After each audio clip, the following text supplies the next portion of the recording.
Hey guys, this is Mr. Thompson of the AP World History team at Westwood High School. I'll be talking to you today about the Industrial Revolution. There will not be a quiz today. That'll be next time. So you can kind of relax in that regard. And here we go. So please turn to page 26 of your spiral.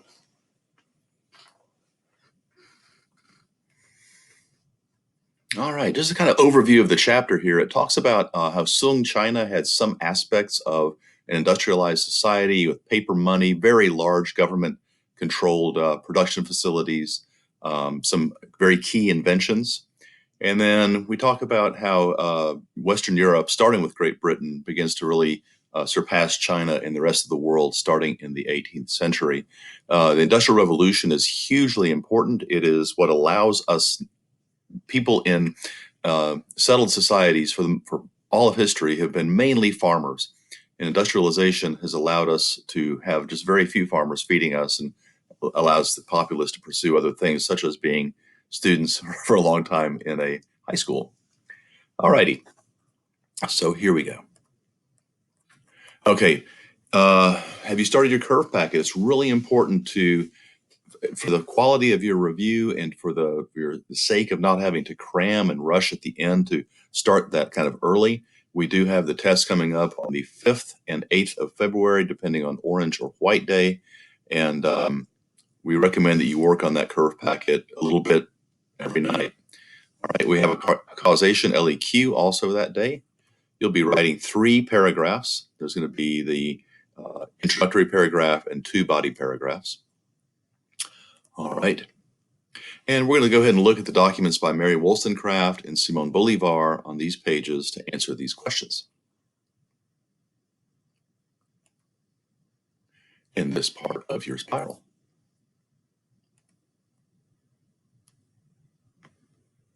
You'll have 2 minutes and 30 seconds to do this. Here we go.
Okay, so at this point, your teacher may wish to pause this and go over these with you.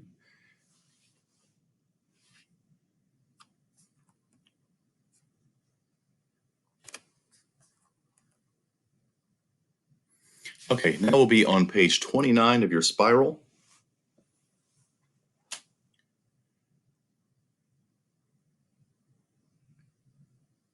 And this page of the textbook, you may want to find that. It says it's listed as page 24 in the numbering.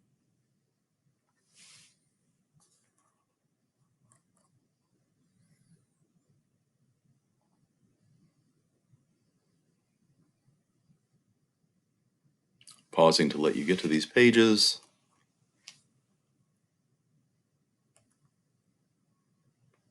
Okay, so we're going to begin by looking at why did the Industrial Revolution begin in Britain, and take notes on page 29 of your spiral.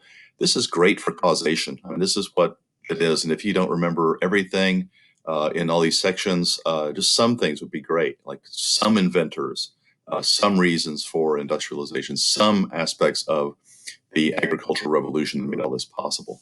All right, so here you go. You'll have 7 minutes to do this. Beginning now.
Okay, so once again, your teacher may wish to pause this and interact with you in some way.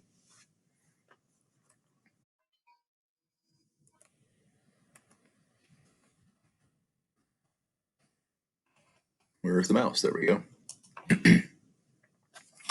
Okay, just some questions here. We're going to go over these pretty quickly because once again, these were made for the longer class that we do in non-COVID times, but we will delve into some of these. The agricultural revolution, well, there are two, and one was long before our class even began, because remember, this class begins in the year 1200.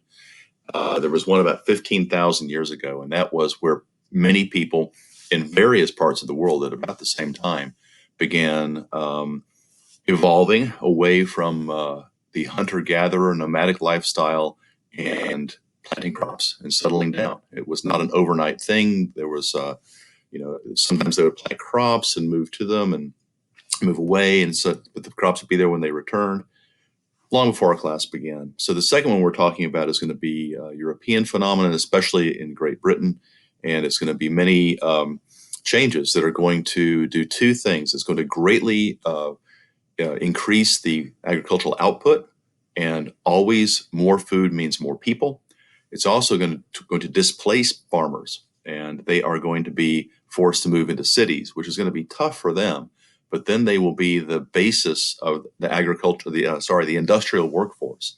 So the displaced farmers and their children and grandchildren will become the factory workers of the Industrial Revolution. Okay, Jethro Tull, not the 1970s band, you might know it, maybe not. He made a thing called the seed drill, which is super important because before, the way that farmers would sow their seeds is they would till the soil and then throw the seeds in the ground. And a bunch of that would be eaten by birds, and it wouldn't necessarily be in nice straight rows. Um, the seed drill goes along, and it's a machine pulled by a horse, and it pokes a hole in the ground. It's the right perfect depth for whatever seed crop you're planting, and seeds for the crop you're planting. And then it would drop a seed in and then cover it up. So all that extra seed that was literally going to the birds is now being used for food. So you don't have to set aside nearly as much seed every year to get a crop the next year. So a huge saver of food. The enclosures, through the Middle Ages in England, they had, in Britain, they had large areas of common ground. And it was for people who were too poor and didn't own any land to basically graze their livestock. The enclosures begin in probably the late 1400s, and they really pick up to the 1600s, and they are legally bound. Important when we get to the next question. They are areas that are going to be privately owned. They will be closed off. And now you've got these poor people, they don't have any place to raise their animals. So they'll become either tenant farmers, or as time goes on, they'll also move to the cities to become eventually the industrial working class. All right. Thomas Hobbes thought the enclosures were great. Thomas Hobbes was all about morality, but he thought that morality had to come from contract. So justice and morality are based on contract. So the idea of an enclosure makes sense. He thought that is it legally takes care of what that land is about. John Locke was mixed. He thought that enclosures should exist. He thought there should be some private property, but Locke is trying to find a balance between private property and the common good. Locke said he thought that God made the earth for the benefit of all people, and so he wanted to have some people, some land set aside for some people to use if they were not otherwise landowners.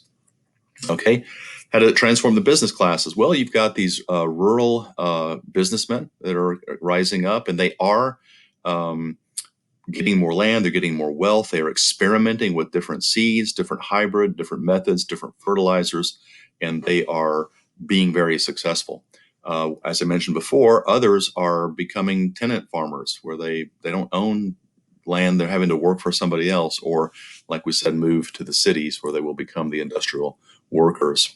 And touched upon there, the putting out system. This is a proto industrialization system. It's also sometimes called cottage industry, and that helps you maybe remember it a little bit better. But these farmers don't have much to do in the winter, and so what they would do is kind of these entrepreneurs would get well, I guess it was wool before. This is before cotton becomes an import into Britain, and they would take raw wool out to the different farmers, and the wives would spin them into thread, and the husbands would weave them into cloth, and they could make a little extra money in the downtime of winter. So it's a system. It's entrepreneurial. It is capitalistic. It is a system for producing cloth, but it's in people's homes, and that it'll continue into the 1800s. And but little by little, mechanized industry will do away with it. And speaking of which, this the Luddite riots. If you say it today, if you call yourself a Luddite, it means you either don't like technology or you're confused by it. It was a northern England riot where they were destroying some of the machinery that was putting them out of work. Farmers and others were destroying the machinery because it was putting them. They couldn't work. They couldn't compete against the machines, and they had this sort of mythical leader named Ed Ludd. And so he was like not a real person, but sort of like their mascot. All right. What industry was the first to be mechanized? Textiles. Why?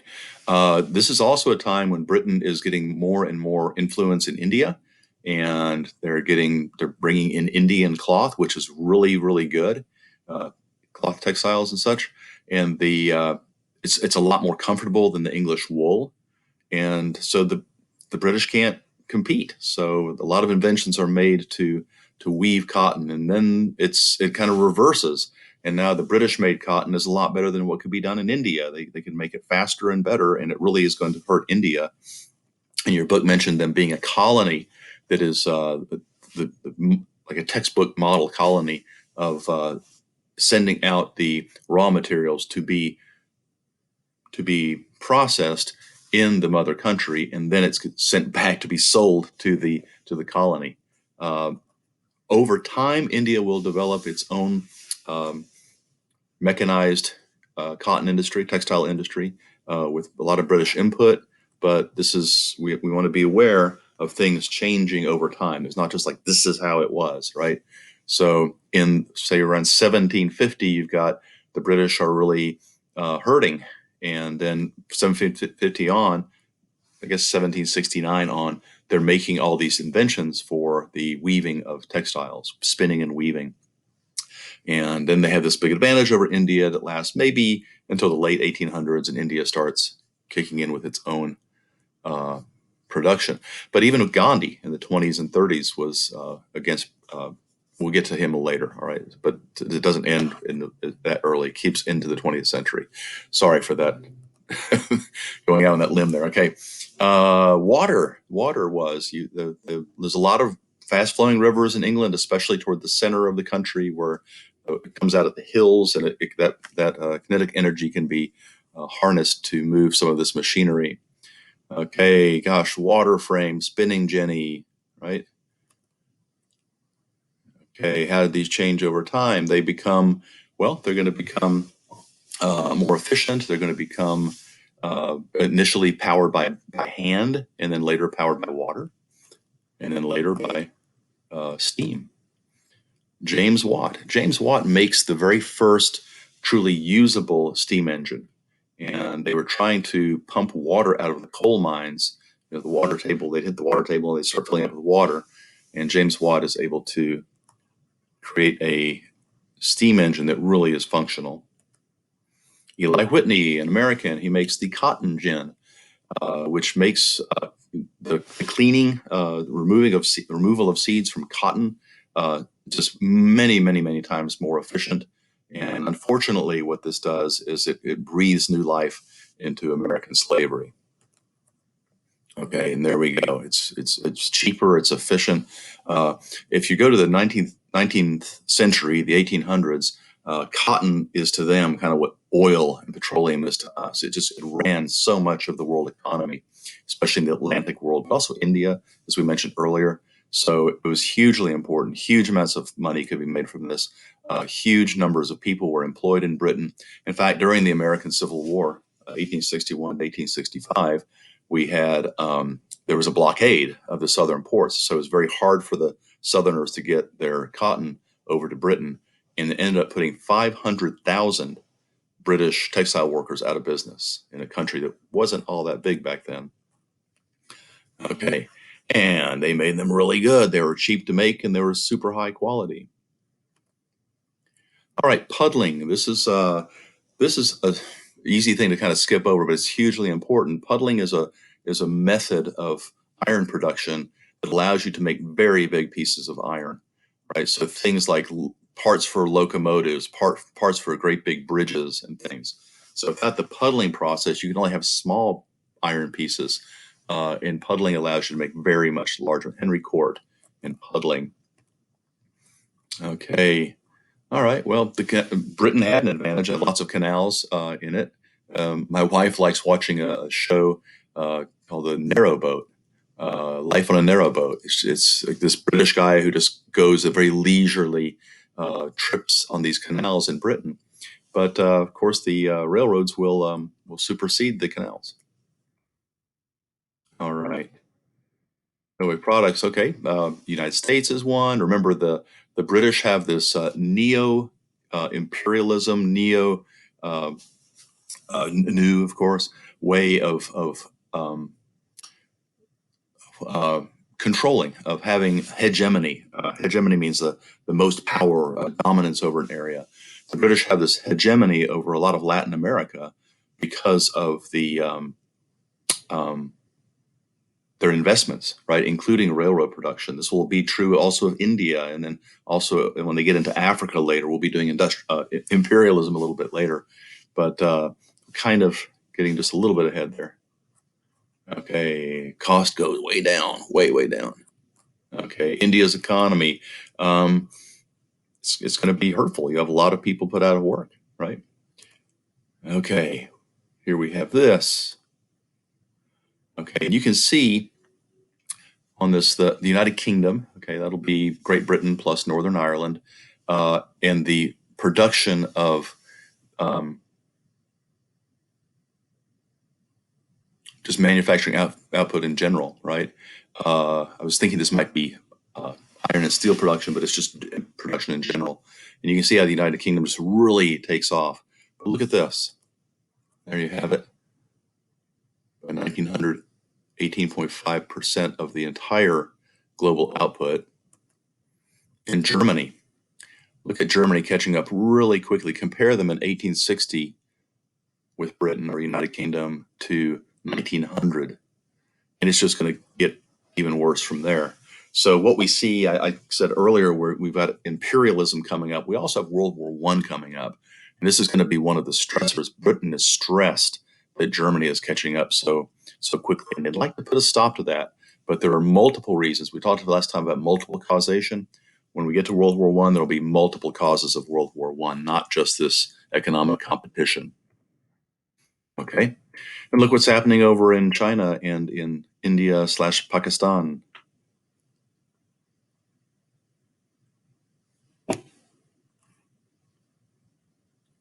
All right.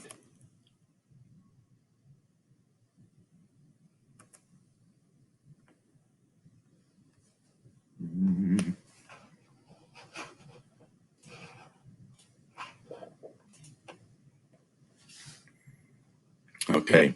So once again, as you get going, by the time you get to as the 1800s go on, Britain is having more and more control over India and China, and from the 1830s on, is losing a lot of its power in a different way, not direct imperialism, but in a different way. It is dominated by the Western powers and, oddly enough, Japan.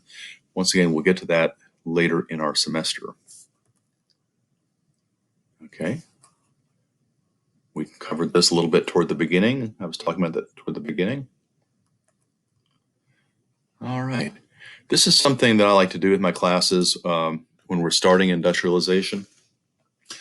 We just kind of get a blank piece of paper. We make a big, very abstract Britain with the natural harbors, which means it has a very strong maritime tradition. It has hills. It has iron in those hills. It has coal. There are countries that don't have those resources. Italy is a great example, very strapped for resources. France, also relatively little. Germany had these resources. So these are reasons that they are going to be on the cutting edge of industrialization. And we did the water frame. There's the rivers coming down, water frames. There's Jethro Tull. I mean, sorry, there's Jethro Tull at the top, the seed drill. There's James Watt and pumping out a coal mine. We had the sheep, early industrialization. There's the putting out system. The entrepreneur comes, gives some wool to the family, and gets the finished product and gives them some pounds sterling. And then later we get things like the factories later will be not located interior where the water flows more quickly, but down on the coast near the ports, which is much more convenient because it can be exported more easily from those places. And also, those are the population centers. In most countries, most people live on coastal areas, ours included. Okay, does cotton grow in Great Britain? No, it grows in places like Texas and India and Egypt, and those are warm, very hot places. Okay, we also want to bear in mind, and we'll focus a lot on industrial society next time, but bear in mind as you do it that early industrialization will have some impacts on the working class that are pretty negative, and that's going to change over time. It'll improve for them over time. But there are some important ideologies that come up from these the harsh conditions that the working class is living in. So certainly the industrial capitalists are the ones who really benefit from this new process. Okay, I sort of covered that. All right, here we go. So now we're in this part of your processing packet. So use your notes and or reading from last night to jot down the most important information that you read. Look at the terms from each of these sections. This will be important for our quiz next time and easy to spot when you're taking the quiz. You've got 4 minutes to do this. Here we go.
Okay, so once again, your teacher may want to pause this and there we go.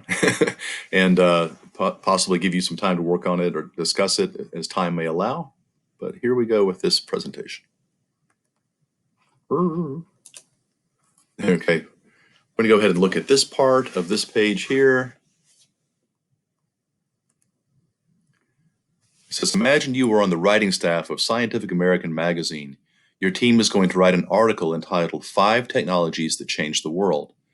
The steam engine, railroad, internal combustion engine, internet, what am I saying? Internal combustion engine, steamship, and telegraph will be featured technologies. Your job is to decide how to rank them. After reading about your assigned technology, engage in a discussion with your partner, possibly breakout groups, about each technology's relative importance. As a team, rank them from most important to least, and write a few paragraphs justifying your decision.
Okay.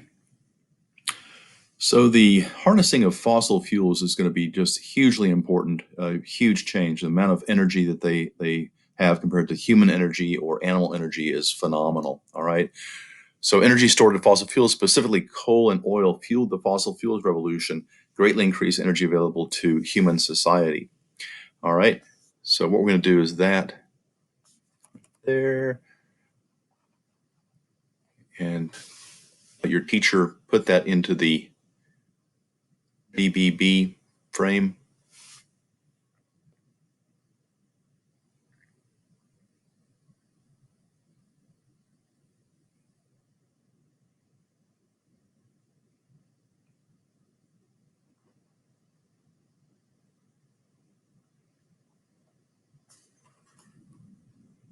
Okay, moving on. Alrighty, so this is a nice comparative exercise here.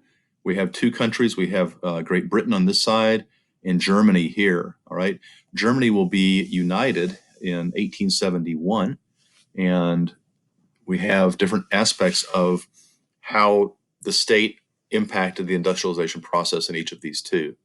All right, so here's the state here, and that does say state there for Germany. That's the Prussian eagle, a common symbol for Germany at that time.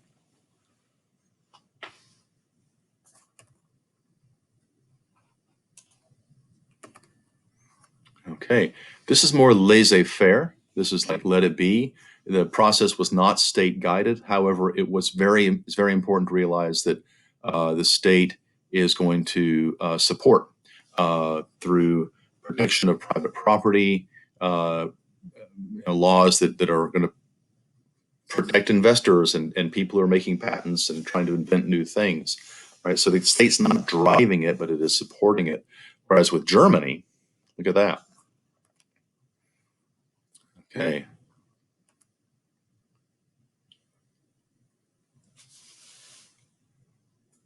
All righty. I can think of an example of World War World War I, rather. I'm not sure what we had in mind with that, but there will be, during World War I, the British government will directly dictate production, and it actually works out really, really well. But they will forget about it in the 1920s, and then we have the Great Depression coming. Okay, that's what does say state.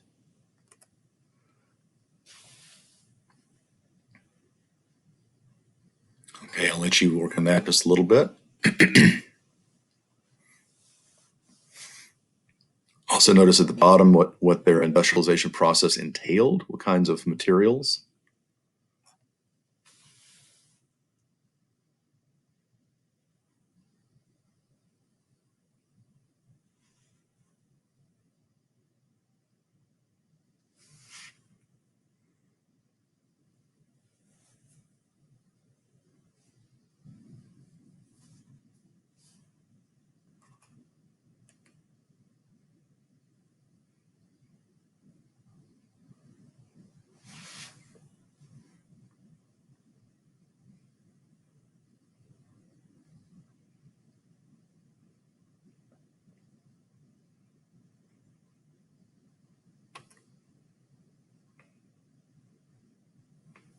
Okay, these can be found in your reading, again, like Thomas Edison, for example. But each of these areas, like I said at the very beginning, you want to have some information about each. You don't have to memorize an exhaustive list. It's not what this class is about, an exhaustive list of inventors. But for each area, some general information and maybe a little bit of specific supporting detail. Okay, that's going to be it. And the homework is going to be the Industrial Society. I believe it is 4G. And it's just the next section. Mr. Thompson signing off. Thank you.